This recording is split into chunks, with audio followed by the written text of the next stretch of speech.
अतुल सुभाष की आत्महत्या के मामले में खड़े हुए कई सवाल।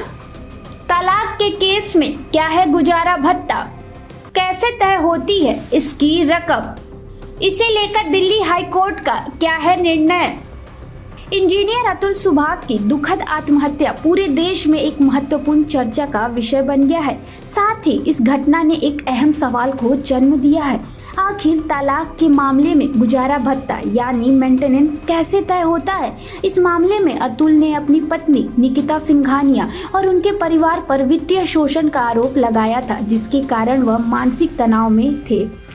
अतुल और निकिता की शादी 2019 में हुई थी, लेकिन उनकी शादी में कई समस्याएं थी। अतुल ने एक वीडियो रिकॉर्ड किया था जिसमें उन्होंने अपनी पत्नी और उनके परिवार पर पैसे के लिए उत्पीड़न का आरोप लगाया। उन्होंने बताया कि निकिता और उनके परिवार ने उनसे पैसे की मांग की थी, जो धीरे धीरे बढ़कर करोड़ों रुपए तक पहुंच गई। जब अतुल ने इन मांगों को पूरा करने में असमर्थता जताई तो उनके खिलाफ कई कानूनी मामले दर्ज किए गए। आइए इस मामले में सबसे पहले आपको ये बता दें कि गुजारा भत्ता होता क्या है। गुजारा भत्ता एक वित्तीय सहायता है जो एक पति या पत्नी को तलाक के बाद दूसरे पति या पत्नी को दी जाती है। यह आमतौर पर उस व्यक्ति को दी जाती है जो आर्थिक रूप से कमजोर होता है। गुजारा भत्ता का उद्देश्य यह सुनिश्चित करना है कि दोनों पक्षों के बीच वित्तीय असमानता को कम किया जा सके। भारत में गुजारा भत्ता की राशि का निर्धारण कई कारकों पर निर्भर करता है।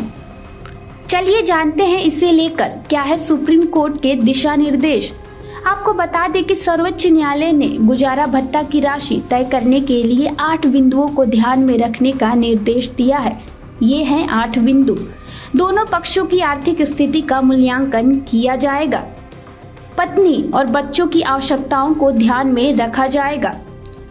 दोनों पक्षों की शिक्षा और रोजगार की स्थिति का मूल्यांकन किया जाएगा।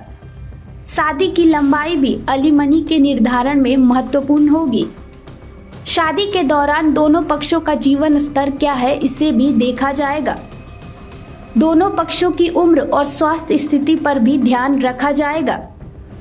यह देखा जाएगा कि कौन अधिक आय अर्जित कर सकता है। तलाक के पीछे का कारण भी एलिमनी पर प्रभाव डाल सकता है। आइए आपको बता दें कि क्या गुजारा भत्ता का पैसा केवल पत्नी के लिए होता है या बच्चों के लिए भी होता है। गुजारा भत्ता का पैसा केवल पत्नी के लिए ही नहीं बल्कि यह बच्चों के लिए भी दिया जा सकता है। जब पति पर उसकी पत्नी और नाबालिग बच्चे निर्भर होते हैं तो अदालतें आमदनी को विभाजित करने का आदेश देती है ताकि सभी की आवश्यकताओं का ध्यान रखा जा सके। चलिए जानते हैं इसे लेकर क्या है दिल्ली हाई कोर्ट का निर्णय।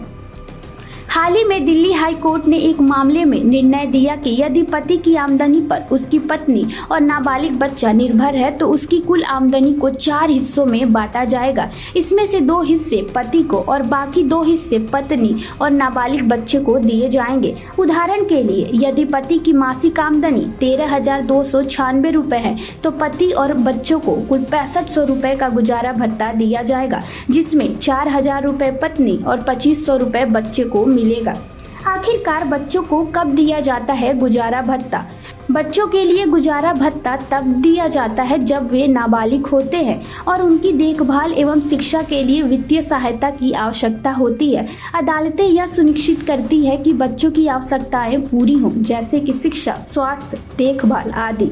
यदि बच्चे अपने माता पिता में से किसी एक पर निर्भर है तो उस माता पिता को आर्थिक सहायता देने का निर्देश दिया जाता है।